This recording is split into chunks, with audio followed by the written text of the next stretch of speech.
Hey guys, Squibbins here, bringing you a quick video guide to Affliction, Warlocks, and WoW Legion 7.1.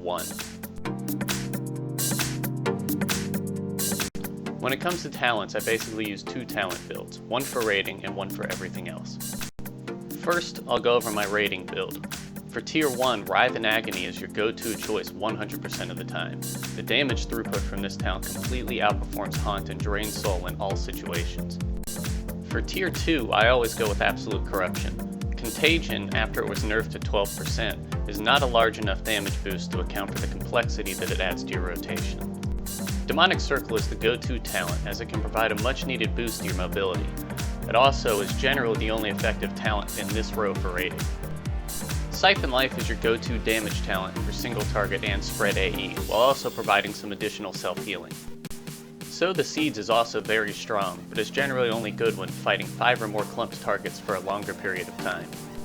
Demon Skin provides a huge boost to self-healing and survivability, helping you ignore smaller damage mechanics, and over a long fight it will outperform Dark Pact. Burning Rush is always an option here as well if you require more mobility. Grimoire of Supremacy with Summon Doomguard is currently the best single target talent on this tier and should be used for virtually all raid encounters. Soul Effigy is hands down the best Tier 7 damage talent for single target and spread AE fights. For fights with lots of clumped adds, Phantom Singularity can pull ahead, but only if your raid group is lacking cleave damage. For world quests and dungeons, I only make a few adjustments to my talent build. When not raiding, Demonic Circle is almost useless, so switching to Mortal Coil is recommended. This will provide you with an extra fear and interrupt, as well as a healing boost in a clutch situation. I highly recommend using Demon Skin even outside of raiding. The auto-generating shields will keep you from being dazed while running through enemies. Grimoire of Sacrifice is my personal choice when running world quests or dungeons, providing you with additional cleave damage. It also removes the clunkiness of having to deal with a pet while constantly running around. Phantom Singularity is your best choice for world quests and dungeons. It provides a substantial cleave damage boost as well as a decent single target damage boost for quick boss kills.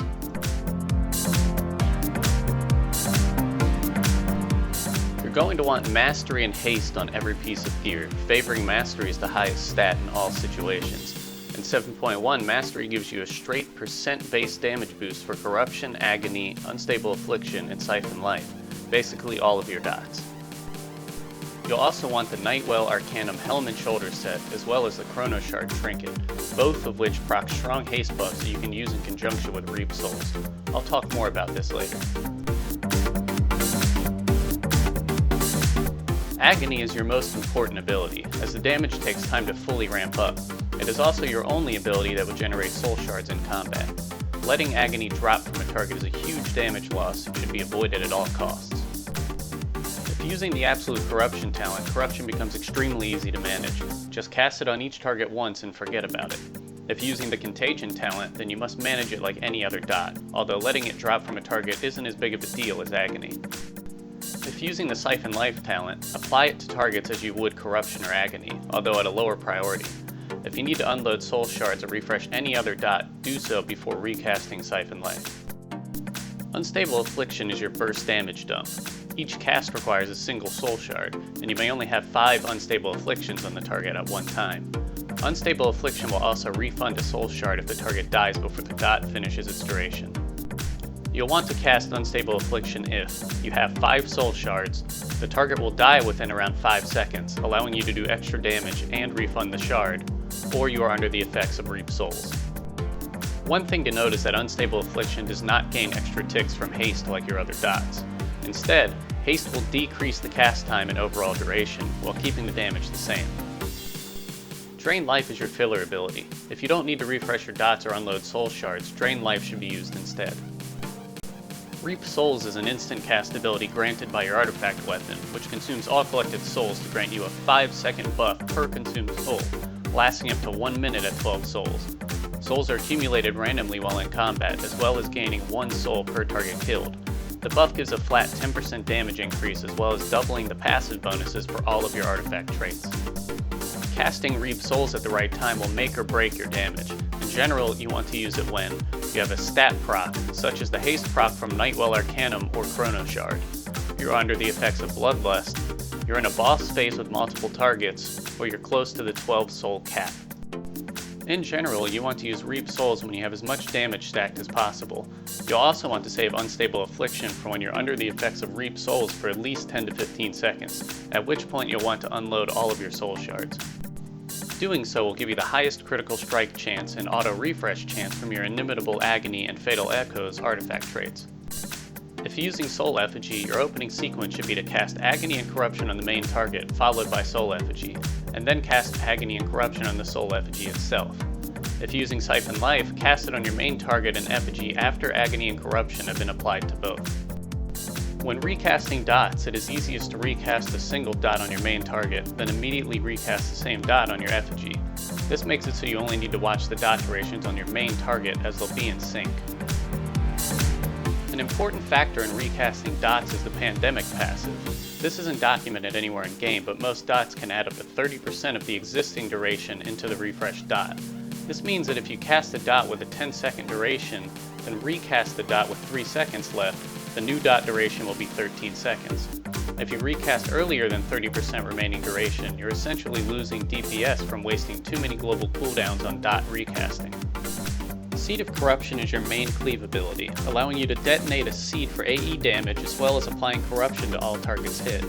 In general, you will only use Seed of Corruption when fighting 5 or more targets, or when you need to apply Corruption to multiple targets at the beginning of a pool.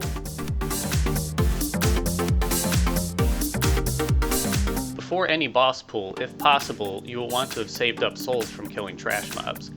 Drink a potion of prolonged power a few seconds before the pool. Cast Agony and Corruption on your main target, then cast Soul Effigy. You'll want to drop Soul Effigy in a spot that will be easy to reach, usually in the center of the room. Cast Agony and Corruption on your Soul Effigy. Next, cast Siphon Life on both your main target and Effigy.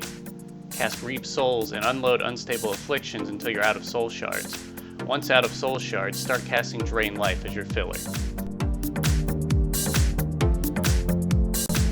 One of your major artifact traits is Wrath of Consumption. This trait gives you a stacking damage buff for each target you kill lasting 20 seconds. With Reap Souls up, the damage bonus is increased to 20% and is fully refreshed from any mob kill. On fights with adds, timing and maintaining this buff can make a huge difference. Make sure to dot any adds that you can, since you will only receive Wrath of Consumption stacks for kills that you contributed toward. Saving Reap Souls for when you have stacks of Wrath of Consumption is recommended, and having both buffs is the ideal time to dump Unstable Afflictions. For boss pools and dungeons, the opening rotation is similar to the raid opener, but simpler. Save up as many souls prior to the boss pool as you can. Cast Agony, Corruption, and Siphon Life on the main target, and Reap Souls. If the boss is purely single target, cast Phantom Singularity right away. If the boss will spawn adds, wait until they appear to cast it. If there are adds, dot and maintain them with at least Agony and Corruption. Spam Unstable Afflictions on the boss. You will also want to cast a single Unstable Affliction on each add if you are overcapping soul shards or they are near death. Maintain your dots and fill the gaps with Drain Life. When fighting more than 5 mobs, start the fight with a single cast of Seed of Corruption. Apply Phantom Singularity if it's available, and then Agony and Siphon Life to the same target. Start spam casting Seed of Corruption. Normally, the damage from your dots will be enough to detonate each Seed of Corruption before you finish the next cast. If needed, keep up an Unstable Affliction on your primary target to help detonate seeds faster. If you're fighting less than 5 mobs, you'll want to cast a single Seed of Corruption up front. On the same target that has a seed, cast Phantom Singularity if it's off cooldown, and then Agony and Siphon Life. This will do enough damage to detonate the seed. Start tab targeting and casting Agony to all targets.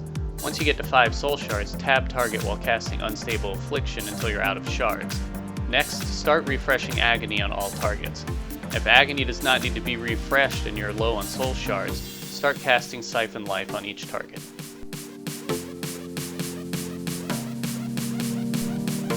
You're really going to want to save Reap Souls for procs and Wrath of Consumption when possible. The urge to use it prior to a stat proc will be high, but holding out will be worthwhile. Make weak auras to track your dots with specific indicators for when you're in the perfect range to benefit from Pandemic. Always maintain your dots, uptime is key. If you're moving, refresh your dots.